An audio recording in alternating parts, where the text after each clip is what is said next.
Chapter 1. Under the low, cold grey skies of a port that never quite dried, the scent of tar, fish guts, and wood smoke lingered like a second skin. The docks of Bristol were never silent. Groaning hulls pressed against their moorings, gulls cried overhead with restless complaint, and men shouted over crates and barrels, words worn hoarse by salt and drink. It was here, among splinters and squalor, that your story began. You were not born in a bed, nor under a roof of your own. Your mother gave birth on the straw-strewn floor of a back room behind a tavern, where the landlord took payment in favours and silence. A midwife with tobacco-stained fingers whispered that the child came quick, strong in the lungs. Your father had long since vanished beneath another ship's flag, perhaps sunk off the coast of Guinea, or maybe swallowed by rum in some Spanish harbour. You never knew. The years unfolded slowly, coloured by fog and the stink of wet rope. Each morning, your bare feet touched the damp planks of the dockside alleys, where rats fattened and men thinned. You learned to watch the sea without looking at it. There was something in the endless grey that made boys dream too much and eat too little. You helped your mother mend sails for coin. You sold oysters cracked open with salt-stiff hands. You learned to duck fast and speak softly when tempers flared.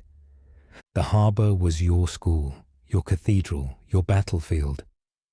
Press gangs roamed the taverns after nightfall, dragging boys no older than you into Queen Anne's navy. Some came back with scars and pay. Most didn't come back at all. Others disappeared aboard merchantmen bound for the Indies or Africa, their names scrawled in faded ledgers, their fates unspoken. You grew tall quickly, lean from hunger, bones hardened by toil. There was never enough food, never enough warmth, and yet you endured. Ships came and went like dreams. Galleons heavy with spices and sugar, whalers stinking of death and blubber, black-sailed sloops with no flags at all, only silence and speed. At night, you'd sit by the low fire with your mother, her hands busy with a torn shirt, her stories drifting like smoke. She spoke of the Caribbean, a place where men grew rich overnight, where every bay held a hidden cove, every island a buried prize. She spoke of a cousin who vanished to Barbados and came back 10 years later with teeth of gold and a limp. By your 12th year, you'd found work among the coopers and caulkers, watching the hulls of ships like they were living things. You learned the shape of a keel, the meaning of creaking timbers. You could tell from the groan of a hull whether it had crossed the Atlantic or limped back from Calais. You'd see sailors with sunburnt faces and eyes ringed by sleepless nights, pockets heavy with coin and curses. They laughed louder than anyone and fought harder too. Some were missing fingers or eyes. All of them bore stories you were never quite old enough to hear. There was a boy a year older than you, Thomas, who joined a privateer bound for Jamaica. He waved goodbye with both hands and promised to bring back sugar. Months later, a letter arrived from his brother. The ship had been taken by the Spanish near Santiago. None survived. Your mother folded the paper and didn't speak for an hour. Still, the sea called to you, not like a siren, but like a low drum beat, steady, inescapable. You told yourself you would not die in a workhouse, nor drown in the mud of a cold English street. You would not beg a merchant for his scraps, nor sew sails for a shilling a week. You would leave, and the sea would remember your name. In the final months before you left, the world felt oddly still. The wind off the channel bit sharper than usual. You began sleeping with one eye open, expecting the press gang each night. Your fingers itched for a rope, your ears listened for rigging. You kept your knife close and your mouth closed. By then, you were already half gone in your mind. Your mother must have seen it. She never said goodbye. One morning, you simply didn't come home. The ship that took you wasn't grand, just a two-masted brig in need of hands. The captain barely glanced your way as you hauled your satchel on board. The boatswain gave you a nod, and you nodded back. There were 30 aboard, men of all shapes, none of them clean, none of them soft. They didn't ask your name until the third day at sea. As the coastline faded behind you, the horizon opened up like a scroll, endless, unknowable.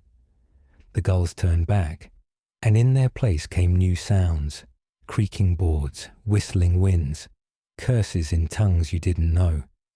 You worked the lines, scrubbed the deck, learned to climb the rigging with bloodied hands. You were no longer a boy on the dock. You were a speck moving across an ocean that had buried thousands. The captain said they were bound for Jamaica, then perhaps Antigua, maybe back to London if the price was right. You didn't care. The names were missed to you. What mattered was the salt on your tongue, the wind on your face, the promise of something beyond the fog. But even then, you could feel it. This was no merchant's life. The ship carried guns, and the crew practiced with cutlasses when the sea was calm. They drank too much when the moon was high. They whispered about a Spanish brig near Tortuga that had disappeared last month. They spoke of men who had taken ships without firing a shot, just the sight of their flag enough to make a captain surrender. You listened and you waited. You were not yet a pirate, but the world around you was full of cracks, and through those cracks, another life was beginning to take shape, one with its own codes, its own kind of freedom. And somewhere far to the south, past the doldrums and the reefs, past the sugar islands and the coral bays, lay the beginning of that other life. The wind carried its scent. You just didn't know its name yet. Not yet. Chapter 2. The wind came from the northwest, pushing the ship gently, steadily into warmer waters. By the third week at sea, the salt had worked its way into your skin, your clothes, your thoughts. Nothing stayed dry, and nothing smelled clean. The sun grew heavier as the days passed, drawing sweat from every man on deck, pulling the scent of tar, brine, and toil into every breath. You had imagined the sea would be vast, yes, but you hadn't imagined it would be so loud. The constant slap of waves against timber, the groan of the rigging, the bark of the boatswain's voice. It never let up, not even at night. The ship was a merchant vessel, though it carried arms and a nervous crew. Officially, you were bound for Jamaica to deliver cloth, barrels of dried fish, and a dozen hogsheads of iron nails. Unofficially, you were always watching the horizon. The war between England and Spain may have cooled, but the Caribbean was thick with old grudges. Every sail on the horizon might be friendly, or it might be the last thing you ever saw. You slept in the lower decks, near the bilge, where air was scarce and rats were not. The hammock swung with the creaking of the hull, and the darkness was thick enough to feel on your tongue. Men snored or muttered. Some cried out in their sleep. Others whispered to the ceiling as if it were listening. Your hands were blistered from rope work. Your back ached from hours bent beneath barrels. But you did not complain. Complaint was met with rope's end, and the boatswain had no shortage of practice. The officers ate better than the rest. They had fresh bread twice a week and soft cheeses that hadn't yet turned. You had salted biscuit and the occasional slice of pork that smelled too sweet to be trustworthy. Water turned sour in the casks, and after 4 weeks, most of the crew drank grog. Rum mixed with water, which dulled the thirst and numbed the stomach. The first storm hit on a Tuesday, sometime after dusk. The clouds had been thickening since morning, but no one spoke of it. By the time the sky cracked open, the sails were already straining, and the deck had taken on the lurch of a thing alive. You were ordered aloft, up the ratlines to reef the topsails, and you climbed with hands slippery from salt and fear. The wind screamed in your ears, and every step higher felt like a dare you weren't sure you could win. But you held the line, pulled the canvas, lashed what you could. Below, men scrambled to batten hatches, tie barrels, secure what was not already overboard. The sea didn't rise like a wall. It folded and buckled, dark and bottomless. Lightning split the clouds, revealing faces twisted in effort or prayer. A barrel came loose and struck a man mid-thigh. He screamed once before being pulled below decks. The rest of you held fast, or pretended to. When the storm finally passed, hours later, there was a hole in the starboard bulwark, and a silence that no one dared break. The man with the crushed leg was gone by morning. His hammock, weighted with shot, was slipped into the water with a murmur from the captain and nothing more. After that, the mood changed. Jokes were fewer, voices quieter. You felt it most at night, when you stared at the sliver of sky through the grating, wondering how many more storms lay ahead. The sea didn't feel open anymore. It felt like a maze. Then came the Spanish sloop. It appeared just after dawn, a narrow silhouette with raked sails bearing east.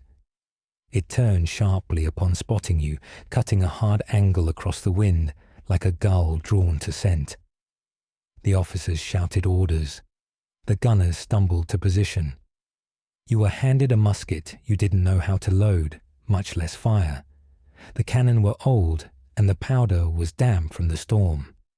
The ship was not made for battle, but battle came anyway.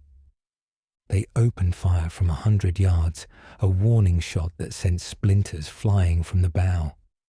Men dropped to the deck without orders. The second shot punched through the aft deck house. Your captain shouted to return fire, and 2 of the 4 cannon obeyed. 1 misfired. The other belched smoke and flame, missing the sloop by 20 yards. It was not a battle so much as a lesson. Grappling hooks found your rails before you truly understood what was happening. Men with scarves over their faces poured aboard, sabres drawn. One of them grabbed you by the collar and flung you aside without a second glance. You struck the deck hard enough to knock the air from your chest. Around you, shouting turned to screaming. Blood mixed with rainwater still pooled on the timbers. An officer fell to his knees, coughing red. Another leapt overboard. You crawled behind a crate and stayed there, trembling, fingers locked around your musket. It lasted only minutes.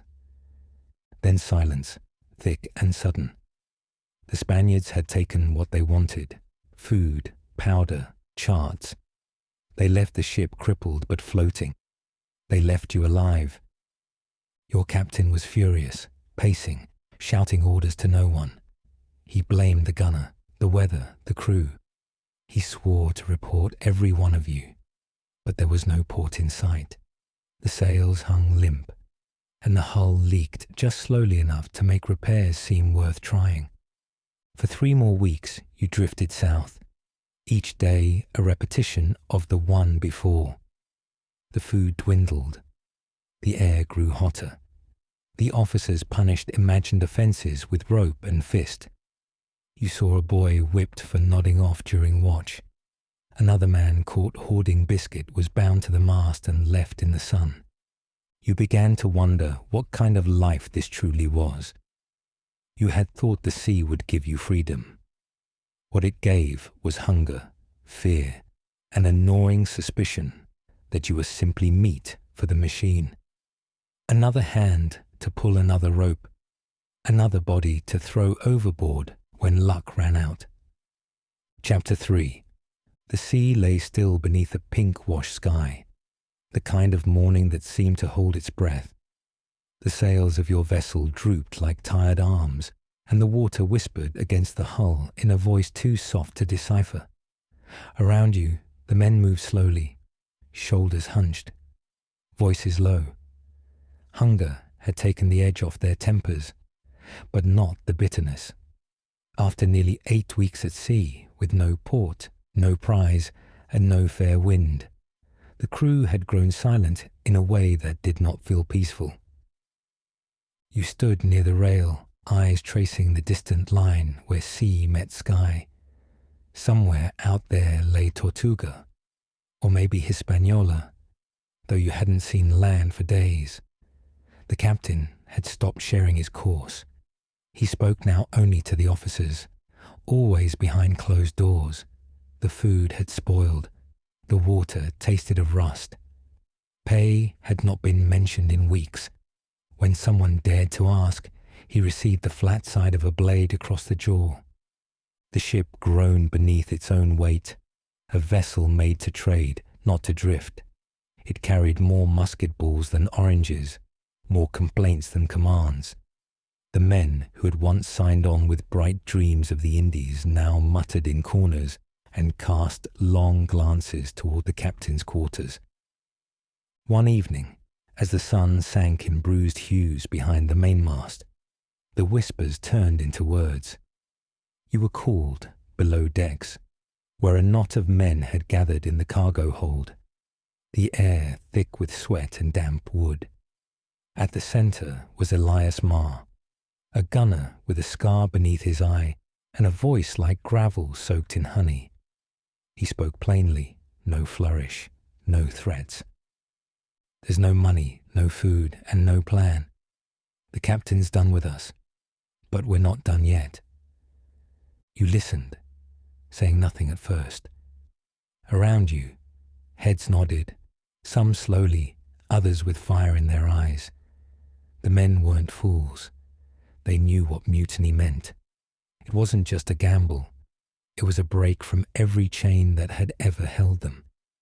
But what they feared more than the gallows was dying in that endless blue with nothing to show for it. You slept little that night. Dreams came in sharp flashes, cutlasses, chains, coins slipping through your fingers. By morning, your choice was made. Not because you believed in Mar's cause, not yet, but because you believed less in the men who held the whip. The mutiny came with little blood. The captain had grown careless, arrogant. He didn't expect the carpenter to swing the first blow. He didn't see the cook step out from the galley with a club raised high. By the time the sun reached its peak, he was bound at the mizzenmast, his face pale with disbelief. There was no cheer, no celebration, only breathless silence. You stared at the man who had once commanded your days with barked orders and cold eyes, and felt no joy, only a kind of weight, like stepping into boots too large. Elias Marr stood atop a barrel and looked out at the gathered men. His voice was calm, deliberate. He spoke of choice, of new orders made by vote, not birth. He asked for no loyalty, but promised to share to every hand. Not a chain of command, but a chain of trust, coiled and held together by common need. Then came the parchment, yellowed, crinkled, the ink already smudged in places. The articles, each man would sign or mark his name. Each would agree to equal shares, to punishment by vote, to silence before a prize and unity before battle. There would be no drunks at the helm, no theft among the crew, no man to be left behind unless wounded beyond help. You held the quill in your hand, hesitating only for a breath, and scratched your mark beside the others. It was done. The captain and his loyalists were given a choice: join or be set adrift. Most chose the boat. You watched them row toward the horizon, small against the vastness. You never saw them again. It took days to refit the ship. She had been built for trade, not speed. The name was stripped from her stern, scraped away with knives and care. A new name was agreed upon, shouted from the deck, carved into the beam above the captain's quarters. The Lark. She would fly no colours but the black when needed. She would answer to no one but her own. You were no longer a deckhand. You were a free man. But freedom, you learned quickly, came with cost. The work did not lessen. The danger did not fade. The sea did not grow kinder. But the air felt different. Each man knew what he risked and chose it anyway. When a ship appeared on the horizon, low, fat in the water, flying the gold and red of Castile, the crew moved without orders. There was no barking, no whip, only purpose. The Lark turned hard to port, sails trimmed fast, the wind caught like a held breath. The Spanish vessel, slow to react, began to run, but you were quicker. As you drew near, Ma called for no cannon. He hoisted the black flag, plain and silent. The Spanish captain, perhaps wise or perhaps weary, lowered his own. No shot was fired. You boarded in silence, took barrels of dried fruit, casks of wine, a small pouch of coins. No blood spilled, no name recorded. The prize was small, but enough. Back aboard the Lark, the shares were counted. Each man took his piece. You held your coin in your hand that night and turned it over between your fingers. It was not much, but it was yours. That night, beneath a moon that floated like silver oil on the water, you sat at the bow and listened to the creak of the timbers. The sails above you whispered like old cloth in the wind. The ship moved smoothly now, her lines leaner, her heart lighter. The men spoke of Nassau, where ships gathered like gulls and coin passed like wind. They spoke of freedom as if it were a place you could dock. Didn't know then what Nassau would bring, but the thought of land, of others like you, pulled at your chest like a tide. The choice had been made. You had stepped across a line drawn in salt and blood. There was no returning to what you were before. The king's pardon, if it ever came, would not be for you. And yet, for the first time since you'd left Bristol's docks, you slept deeply.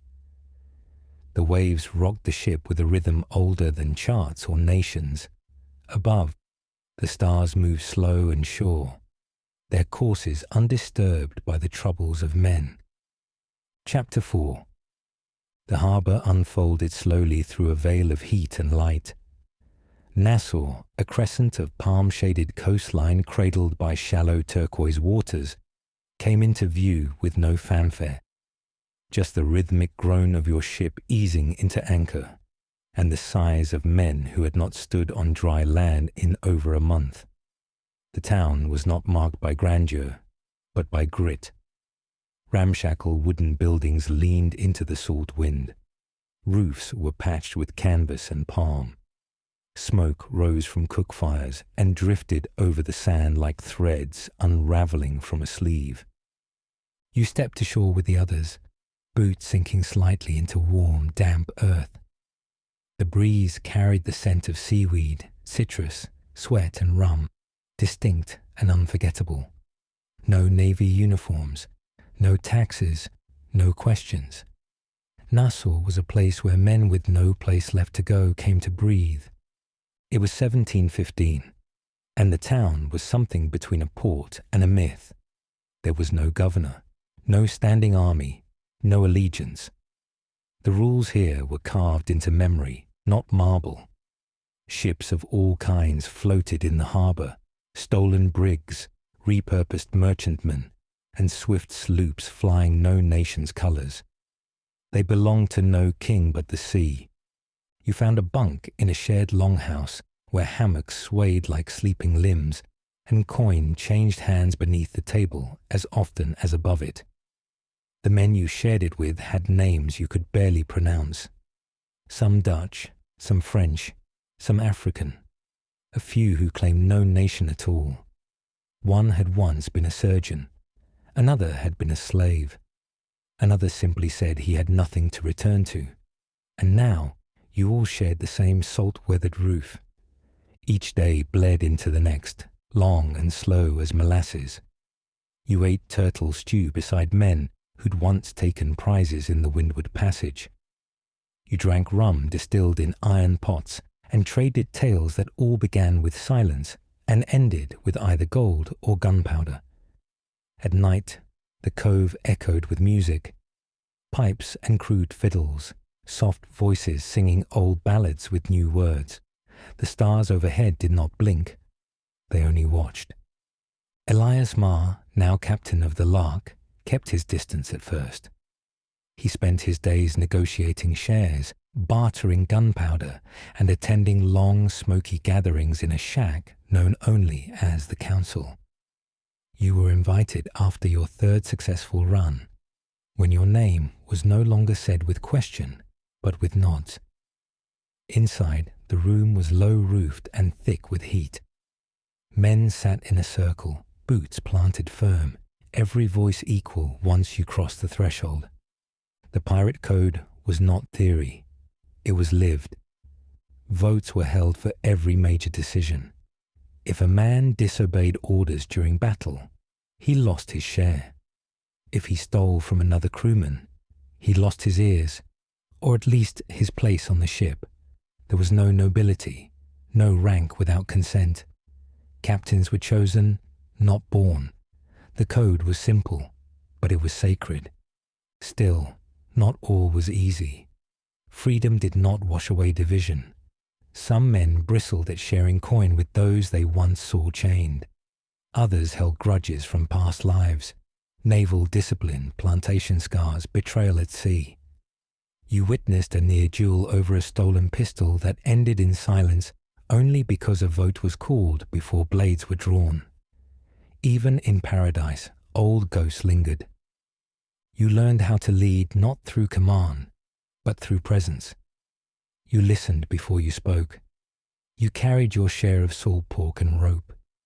You repaired the sails with calloused fingers.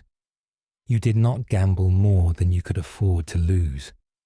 When tempers rose, you reminded men why they'd chosen this life, not to repeat old cruelties, but to cut them adrift. Your crew grew, slowly, carefully. A carpenter from Charleston who sang while he worked, a helmsman from Martinique who had once sailed with Hornigold, a girl disguised as a boy who tied knots faster than any man aboard. No one questioned what had come before, only what you would do next. The Lark took to the sea again, sleeker now, better armed. You returned to Nassau often, but never long. The port was not a home but a breath, a pause before the next page turned. Sometimes, new ships arrived with stories of crackdowns in Havana or hangings in Port Royal. Rumors drifted in with the tide. Governors whispering about pardons, kings declaring new laws, merchant guilds offering bounties. And yet, for now, Nassau stood untouched, held together not by walls or armies, but by a shared defiance and the quiet understanding that here, for a time, men could be their own masters. One evening, you stood on the bluff above the harbour, watching the lights flicker from campfires below. The air smelled of brine and wood smoke, and the sky pressed low with stars thick as sugar. Ships rocked gently in the tide, and you could hear distant laughter, the creak of oars, the snap of sailcloth being repaired by moonlight. You thought of Bristol, of dock rats and cold bread, of your mother's rough hands and the men who once barked orders without listening. You had come far, not in miles, but in meaning, and yet there was more still to come. The sea had not finished with you. The names whispered in taverns, the charts traded behind closed doors, the merchant fleets fat with silver. They called to you in a voice softer than any storm, but far more dangerous. You would answer, but not tonight. Tonight the sails were furled, and the fire was warm, and the code, your code, held strong. Tomorrow, you would chase ghosts across the windward passage.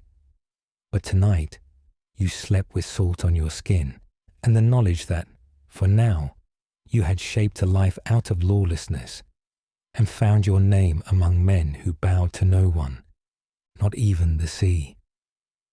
Chapter 5.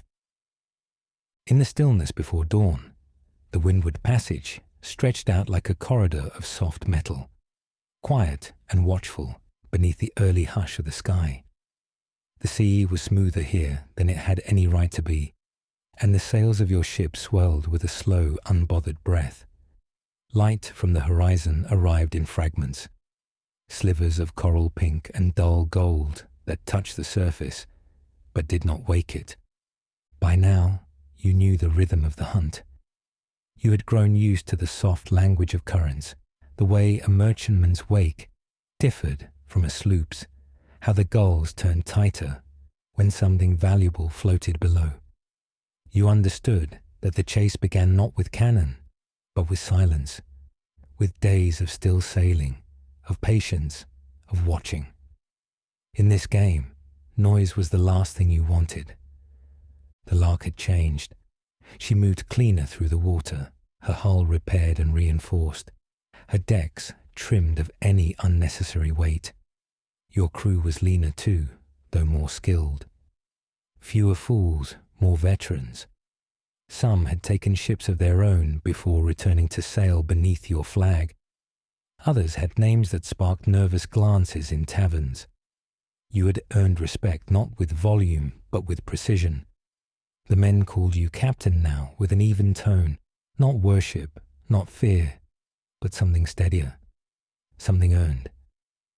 It was early 1717 when you struck the first galleon that made your name echo along the Spanish main. The ship had been heavy with silver from Peru, bound for Havana, escorted by nothing more than a hired brig. You raised the red flag first, then lowered it for black. The merchantman fired one shot into the sea and surrendered before the second could be loaded. Your men boarded in silence, took only what they could carry quickly, and slipped away before the sun reached its height. No blood, no fire. Just a new story whispered faster than the sails could carry you. By the time you reached Saint-Domingue, the tale had grown. The Spanish claimed you had 3 ships and a crew of 100. The French said you were cursed, protected by storms and shadows. English traders in Port Royal stopped calling you a criminal. They called you a force. In truth, you operated with just one ship and careful timing. You learned to hoist false colours from afar, Dutch or Portuguese when needed, and drop them only when close enough to see the fear on another captain's face. You carried no cargo, only speed. You attacked not at random, but with plans drawn in charcoal at night, spread across a worn chart marked with places only you knew by heart. The coin came faster than you could count it. Spanish reals, English guineas, Dutch ducats, French livres, all poured into your hold. Gold chains, silk bolts, jars of indigo. You took only what you needed. You traded the rest. At anchor near Madagascar, you swapped a captured sextant for 2 barrels of cinnamon and a chest of tools you'd later use to fix a split in the foremast. You stayed only a week, just long enough to let the crew rest, long enough to hear how the world was shifting. They said the governor of Nassau had changed, that pardons were being offered, that men you had once sailed beside had laid down their arms in exchange for quiet lives. You smiled at the thought, not in mockery, but in certainty. You were not made for stillness. In those days, you dreamed more often, not of gold, but of maps, places you had not yet seen. The Orinoco Delta, where rivers moved like liquid smoke. The east coast of Africa, where the air held spices and lightning. The Straits of Gibraltar, which you had never passed, but still imagined with frightening clarity. The sea spoke to you not in promises, but in patterns. You no longer chased fortune. You charted it. And yet, there were signs. A merchant brig you once would have overtaken now had escorts. A port you'd planned to enter turned you away. A whisper in a tavern mentioned a bounty posted in Kingston. Your name carved into government ledgers by hands you would never shake. You brushed it aside. You still had wind. You still had will. You still had time. But a change had begun. On deck, your crew moved with practiced discipline. They no longer needed orders for sail changes or boarding drills. They knew your mind, and you knew theirs. You trusted them, but you also knew some of them had begun to talk in pairs. Quiet conversations near the rigging, glances traded mid-task. They weren't plotting, not yet, but they were remembering something you had forgotten to fear. How long could it last? Your most profitable month came that summer. 3 ships taken in 12 days. One of them carrying a Dutch jeweller's chest filled with emerald rings and a gold crucifix so old it was green at the edges. The value was staggering. The men laughed for hours, drank for days.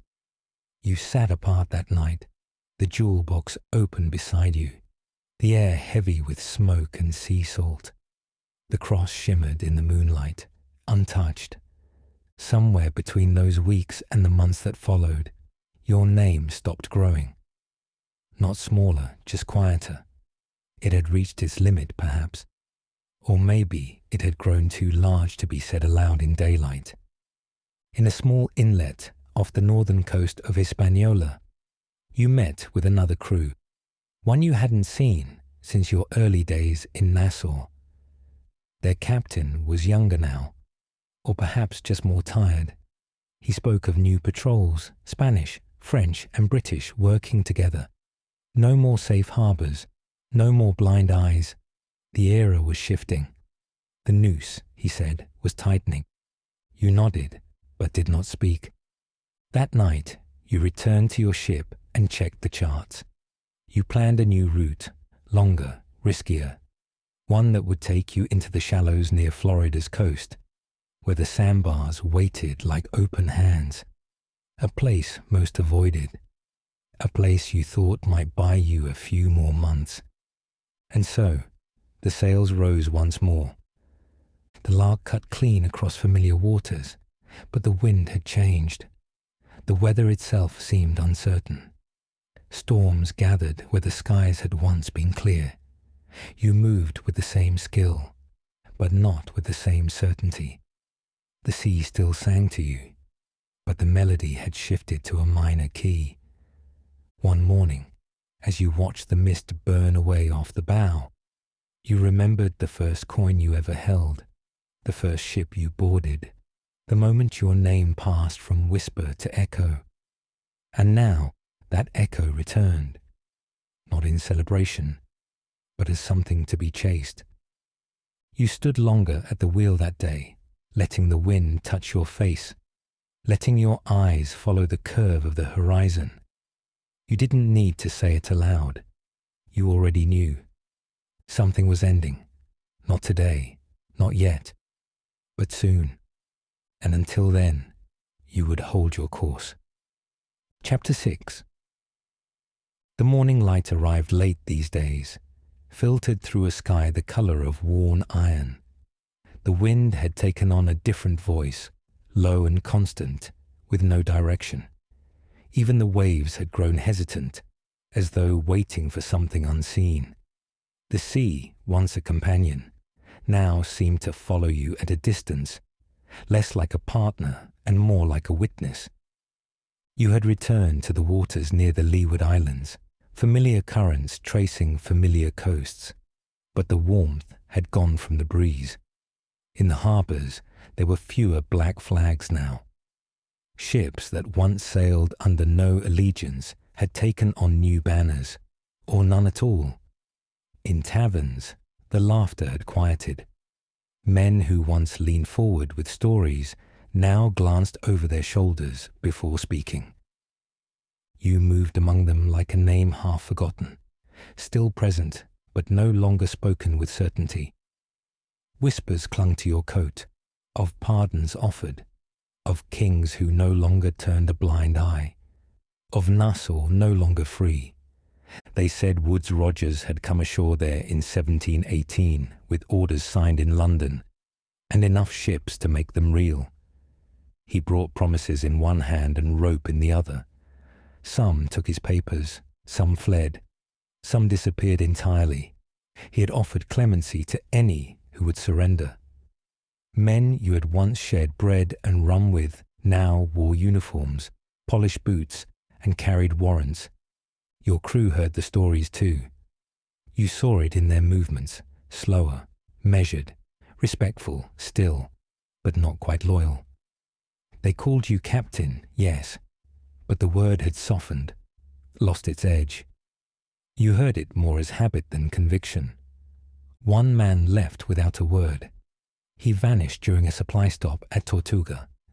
Another asked for his share early, said he had family waiting somewhere in Martinique.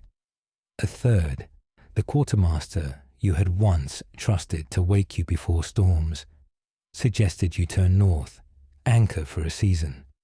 Let the heat cool. You nodded. You told him you'd think on it. But your mind stayed fixed on the maps laid out in your cabin, lines and currents like veins across parchment, each one leading to places where the wind still held freedom.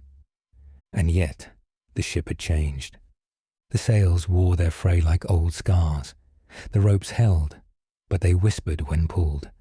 The deck creaked a half note off in the night, and no one could say why.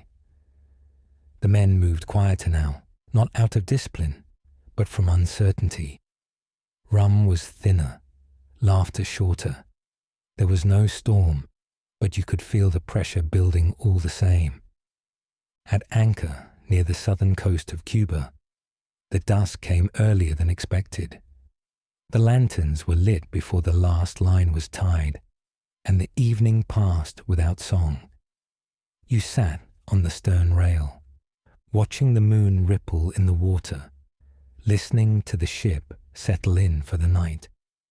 You heard the second watch post itself without being told, a precaution no one had spoken aloud. It was near midnight when you heard the sound. Oars, slow and deliberate, cutting the water not far from the mouth of the cove. You rose without haste, crossed to the deck, and peered into the dark. No sails, just the water moving with intent. You called no alarm. You waited. The boat passed, silent and low, shadowed shapes at the oars. Not navy, not merchant, but not yours either. Come morning, nothing was said, but everyone had seen. Later that week, another ship was taken, not by you, but by the Royal Navy, working from a tip. They struck fast, outside Kingston. No survivors. The name of the captain reached your ears in a tavern 2 days later. He had once sailed with you. You remembered him younger, louder, missing a tooth and proud of it. They said he had been caught without a fight. Some said he had been given up. The silence aboard the Lark deepened. You took her east, away from ports, into the quiet stretches between the islands, where the stars still reflected clearly, and the wind carried only the memory of voices. You fished with your crew, you cleaned the guns. You told stories at night that none of them finished. You watched their faces, not for malice, but for absence. And yet, no one mutinied, no one threatened, no blade was drawn. Only space, growing, careful space, between glances, between orders, between you and them. The horizon remained, but it felt farther now. One morning, the weather turned thick, low clouds pressing against the sea. The wind stuttered, the sails filled and emptied with no rhythm. You stood at the wheel longer than usual, fingers resting on the worn wood, your coat heavy with damp air. No one spoke. The crew moved like clockwork, but without conviction. You felt the line between leader and relic tighten. You remembered your first raid. Not the treasure, but the silence after. The sound of water slapping wood as men counted coins with blood still drying on their cuffs. You remembered how light your hands had felt, how heavy your chest. You remembered the articles, your name scrawled in the corner beside men who had since taken pardons or the gallows. The wheel turned beneath your hands, still smooth from years of use. The sails groaned softly. Below deck, the cook prepared the morning grog. The world, such as it was, continued, but the center had shifted. You looked to the sky. It was pale and listless, with no break in the cloud. The stars had not been visible for nights now. The compass still pointed, but the wind no longer listened. Still, you held your course. The sea had not abandoned you, not yet, but it no longer waited on your word. And in your bones, worn smooth by salt and silence, you knew the tide was turning. Chapter 7. It began with stillness. The sea was flat that morning, glassy and pale, the kind of calm that carried no comfort. The sails barely stirred, though the rigging creaked as if remembering the weight of storms long past. You stood at the edge of the quarterdeck, hands resting on the rail, watching the horizon with the same tired quiet that had settled into the bones of every man aboard. The air had no scent. The gulls, often so quick to call out, hovered in silence. Nothing moved, and yet everything waited. The crew moved with purpose but without conviction. No one asked questions anymore. They followed orders, trimmed sail, watched the sky, but the warmth was gone. You saw it in the way they met your eyes, for only a second too long, or not at all. They did what they had always done, and yet it all felt thinner. A rhythm still played, but the music had gone out of it. The lark had begun to groan in her timbers, not from weakness, but from age. The long years at sea had shaped her hull like river stones shaped by slow, relentless current. The deck bore scars that had never been sanded clean. Beneath your feet, the ship felt less like a companion and more like something holding its breath. That evening, anchored in the mouth of a quiet bay west of Kingston, the sun dropped behind the hills with almost no color, just a faint smudge of rust against the blue, fading quickly. You gave the order to lower the jolly boat. 2 men rowed ashore to trade for fruit and casks of water. A simple task, familiar. Still, your eyes stayed on them long after they vanished between palms. And when they returned with only 1 cask full, you said nothing. You simply nodded and turned away. That night, you dreamed of the first time you had stood on a deck as captain. How different it had felt. The crew had been loud, hopeful. They sang as they worked.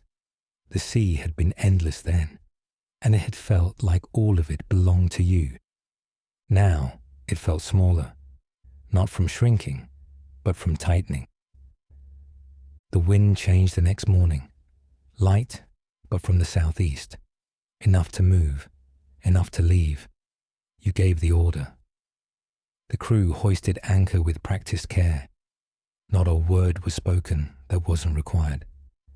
As the coastline slipped behind you, clouds gathered in loose folds across the sky. The sun was a smear behind them.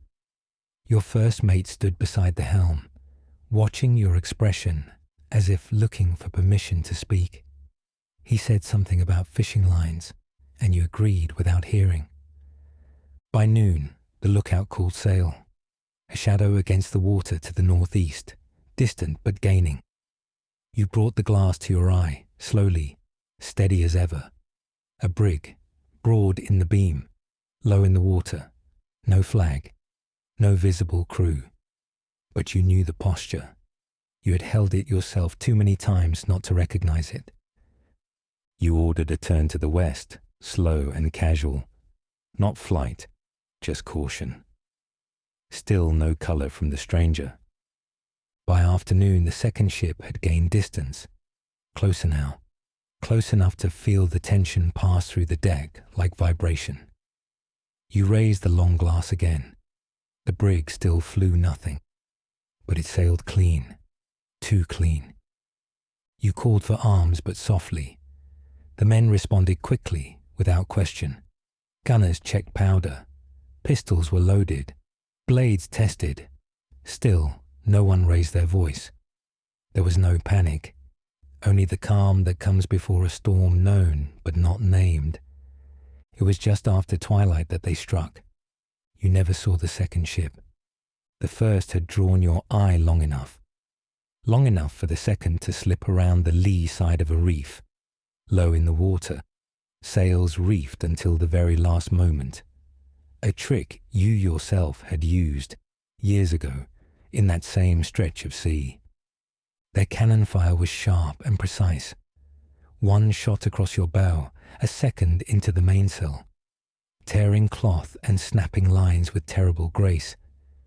You turned the lark hard, but it was already too late. The brig had closed the distance, and now flew a flag, not black, not red, but royal blue and white. British. The first grappling hook caught just behind the quarterdeck rail. A second landed near the stern. You drew your blade, but held still, watched, waited. Then you saw him.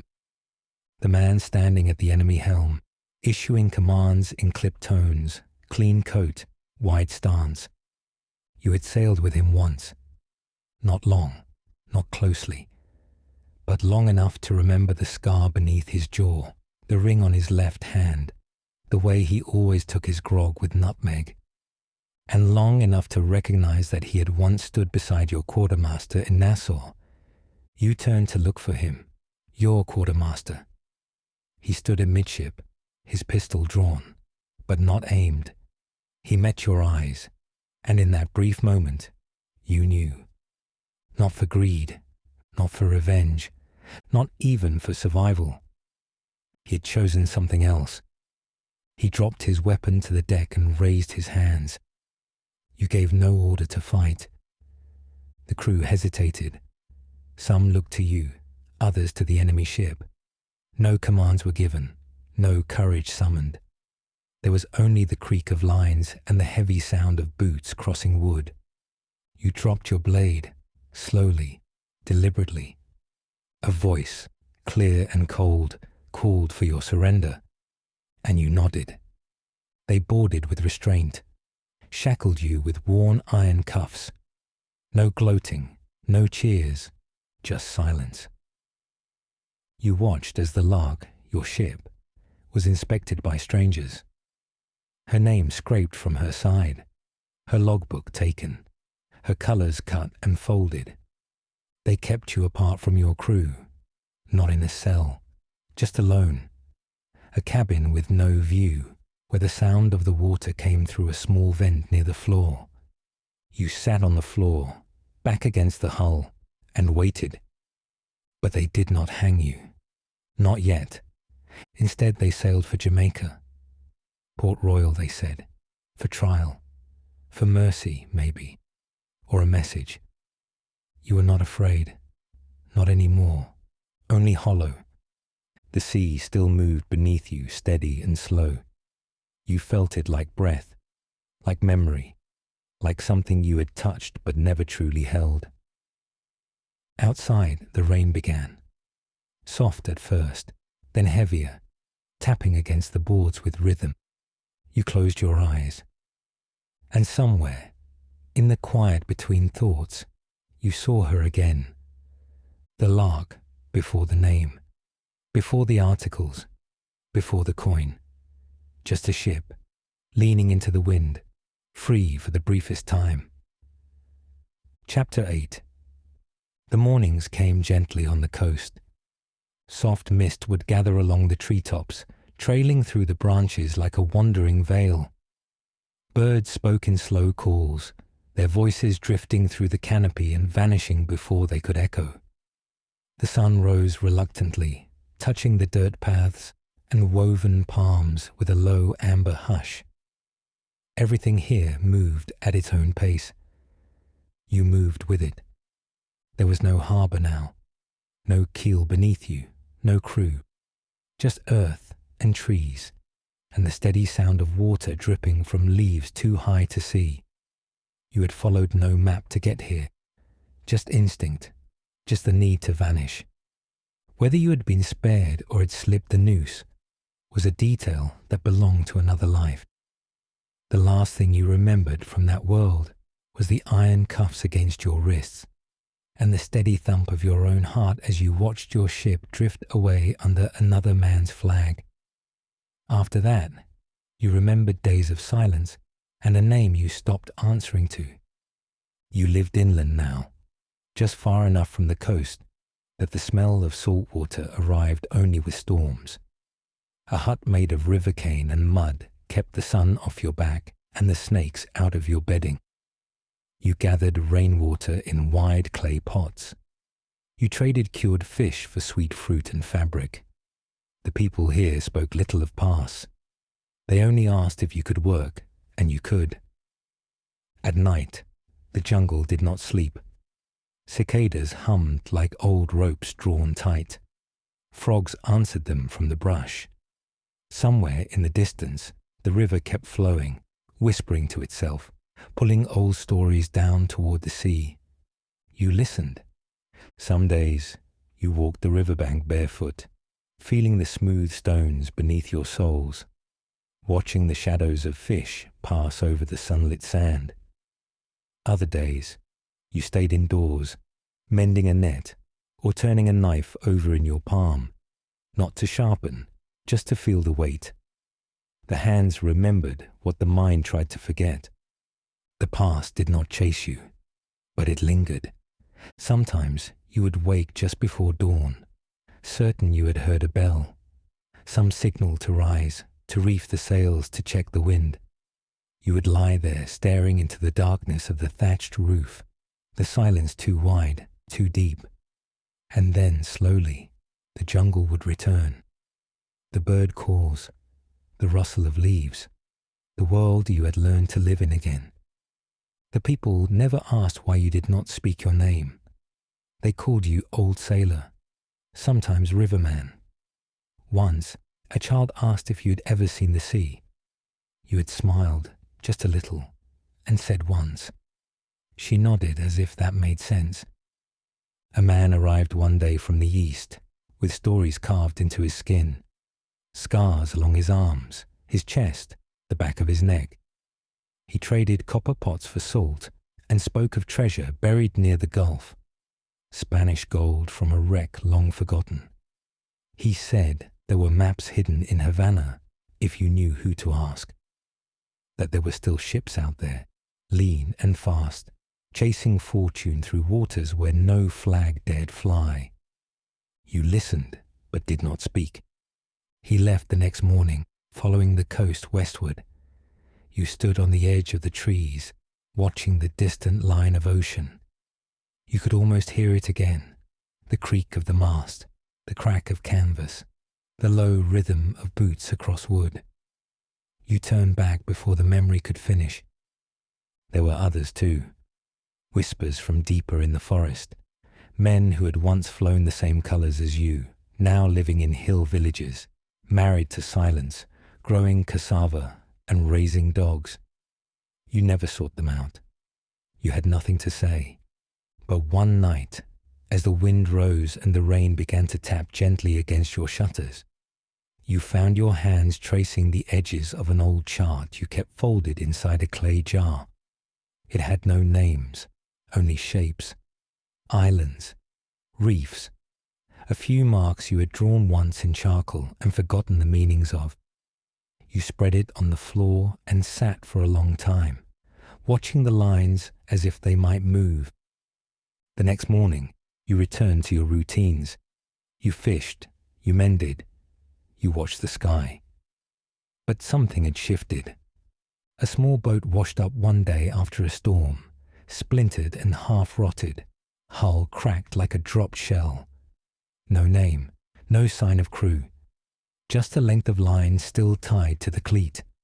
You untied it slowly, coiled it, and set it aside. Rope was always useful, and that night, for the first time in months, you dreamed of open water. The dreams were not sharp or vivid, just impressions. The way the stars looked when you stood on a moonless deck. The feeling of a ship turning beneath your feet, answering your hand on the wheel. The taste of salt in the air when land was near but not yet seen.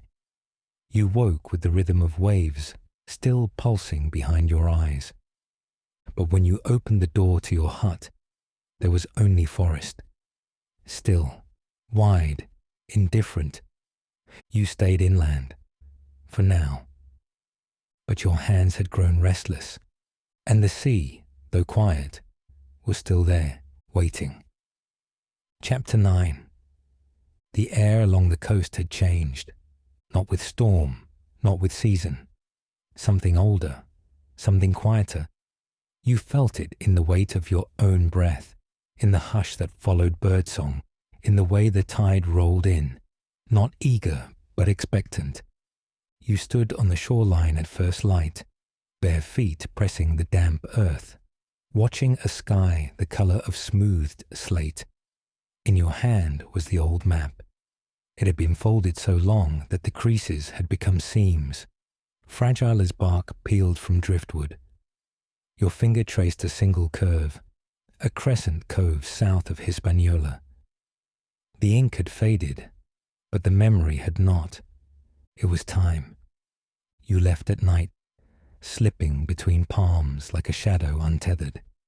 No farewells, no trace, just the crunch of leaves underfoot and the soft rhythm of wind pressing through the upper canopy.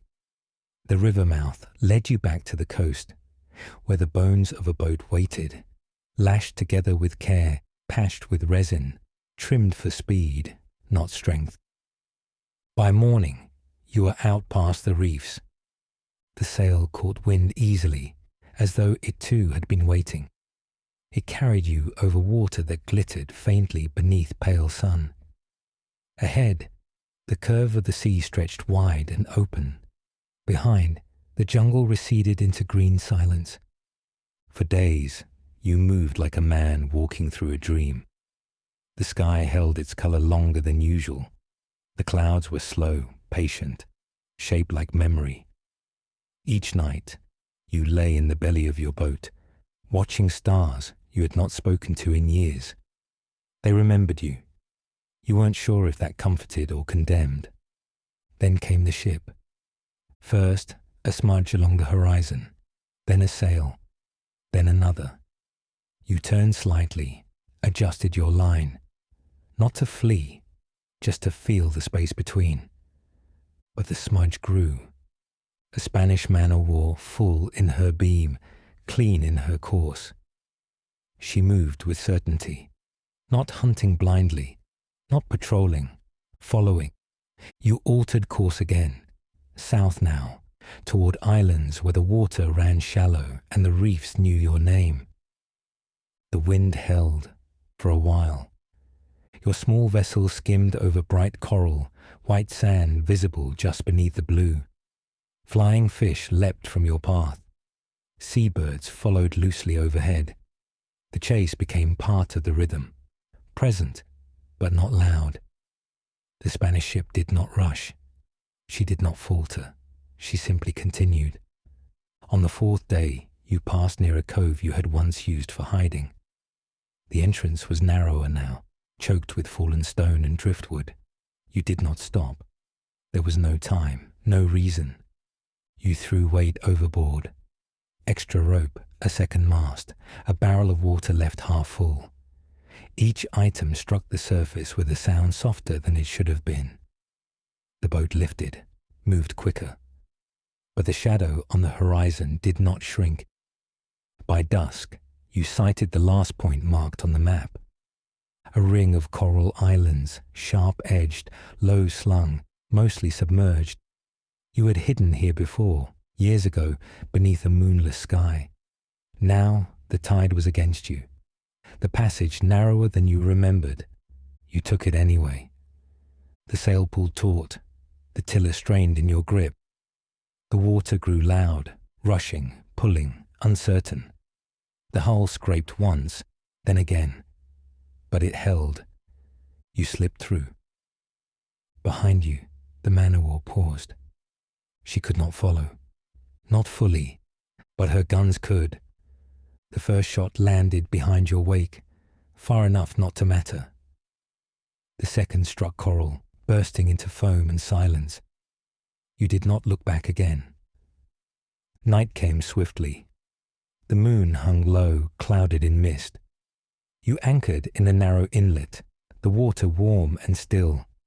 You sat in the boat, hands resting in your lap, breath slow.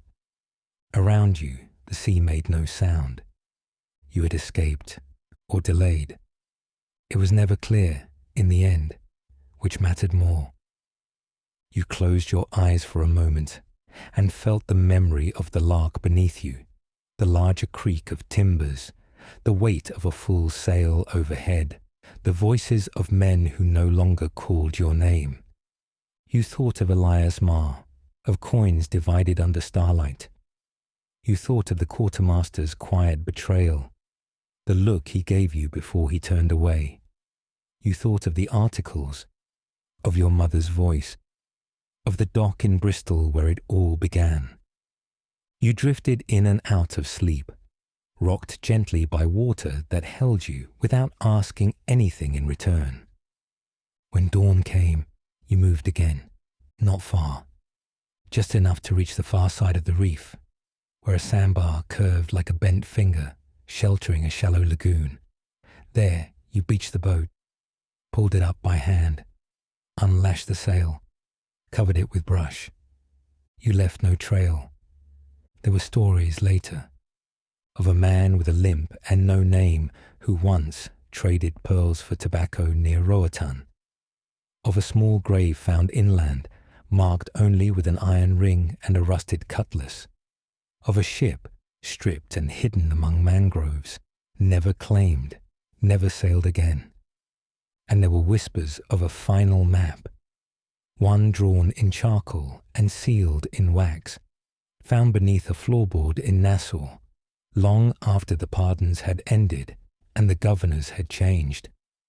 But no one could say for certain whether you had found peace or whether the sea, at last, had taken you home. Chapter 10. The jungle has grown thicker now. Vines trace their slow, patient lines over old stone. Roots curl into paths that once knew footsteps. The air here moves differently, close to the ground, warmer, like breath held in a closed hand. When the breeze does pass through, it carries no urgency, only the deep hush of time gone quiet. Far inland beyond the tidal flats and shaded creeks lies a rise of earth no taller than a man's chest. You wouldn't notice it unless you were looking. There is no marker, no cross, just a low swell in the soil, where the moss grows thicker and the crickets sing just a little softer. They say a grave rests there. No one is sure who lies within. Some call it the Pirate's Mound. Others don't call it anything at all. The villagers nearby say, an old man once lived not far from here, alone, quiet, kind to the children. He traded smoked fish for tobacco, wore no shoes, spoke rarely, and watched the sea from behind the trees, as if listening for a voice he'd known long ago. He vanished one season, just before the rains came. No one found a body, but a child gathering fruit came upon a patch of cleared earth. At the center was a shallow hole, just deep enough for one man. Someone had covered it with palm fronds and packed the dirt with care. No stones, no ornaments. Only, resting near the base of a tree, a rusted cutlass and an iron ring, The blade had no markings, no hilt to speak of. The ring was simple, iron, wide-banded, scarred with wear. Both were taken to the village and placed on a shelf near the church bell, where they still sit, unclaimed. The rust has spread, the shape remains. Some nights, when the wind shifts west and the moon stays low, the fishermen along the shore tell stories by lantern light, of ships swallowed whole by coral, of treasure hidden in reefs only one man ever charted, of a captain who sailed without a flag, whose name was never written in any port ledger, but who once stood against a navy and vanished without a sound. They speak of him the way you might speak of a weather pattern. Something that came, changed things, and then moved on. Older men nod as they listen. Younger ones ask questions no one answers. There is a tale, told in whispers, that a map was found years later, folded inside the wall of a crumbling house in Nassau. Drawn in charcoal, lines smudged by sweat, marked with places no longer found on any modern chart. The corners bore initials no one could decipher. At the center, an island shaped like a sleeping bird. Beneath it, a single word, barely legible. Lark. No date, no signature. Only the silence that follows when history leaves something just unfinished enough to endure. Elsewhere, the sea continues. It rolls over sandbanks, around mangroves, under ships that now carry flags and orders and names etched in registry books. But beneath that, deeper than sound, the old rhythms still echo. The creak of a wooden mast in wind, the hush of oars dipping beneath moonlight, the low murmur of men trading stories in languages half forgotten. You can still hear it if you know what to listen for. In the rocking of an anchored boat at dusk, in the way sails shift when no one's touching them, in the breath between waves, where the past curls up quietly, refusing to vanish. No one ever confirmed the death. No grave was marked. But something ended, somewhere, just beyond the coral line, and something else began in its place. Not a man, but a legend. Not a death, but a folding away. And perhaps, in that folding, there is peace. Perhaps that was the shape of freedom all along. Not in the coin, or the conquest, or the chase, but in the quiet, in the fading, in the leaving behind no banner, no title, no answer, only bones in the sand, only salt in the wind, only a name no longer spoken aloud, but never quite lost, only the sea, still waiting, still listening, still moving.